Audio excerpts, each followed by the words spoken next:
আমরা জানি যে চলচ্চিত্র অনুদান কমিটিতে আপনি আছেন। বর্তমান প্রেক্ষাপটে যে সিস্টেমে আসলে অনুদানটা দেয়া হয়, এই ব্যাপারে আপনার অবজারভেশন কি, অথবা আপনার কোনো সাজেশন থাকলে আমাদের সাথে শেয়ার করতে পারেন।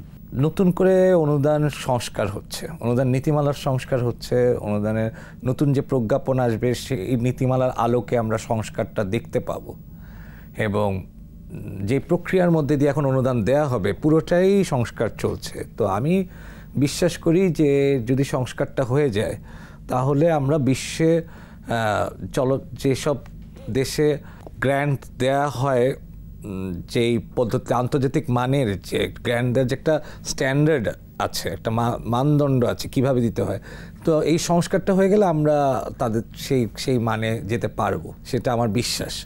সানবিট সব দিবে সামাল। সানবিট ম্যাজিক প্রেস ডিশওয়াশিং এর মাথা ঘোরানো সলিউশন। চলচ্চিত্রকে আন্তর্জাতিক এবং বাণিজ্যিকীকরণের জন্য বর্তমানে আপনি কতটুকু সম্ভাবনা, কতটুকু প্রতিবন্ধকতা দেখছেন?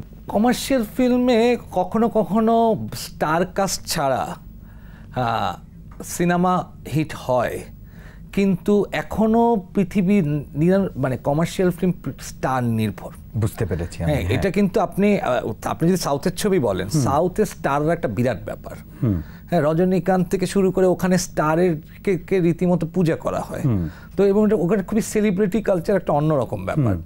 সেখানে হ্যাঁ, একটা আর্টিস্ট নতুন ছেলে স্টার হয়ে উঠছে, তাকে হয়তো কোনো একটা ছবিতে তো ব্রেক পেতে হয়েছে, এক্স্যাক্টলি, হ্যাঁ, কিন্তু ওখানে নানা রকম কাজ করার সুযোগ আছে। অনেক চলচ্চিত্র হলে পর তো আপনার নানা রকম কাজ করার সুযোগ থাকবে, আমাদের তো চলচ্চিত্র হচ্ছে কম।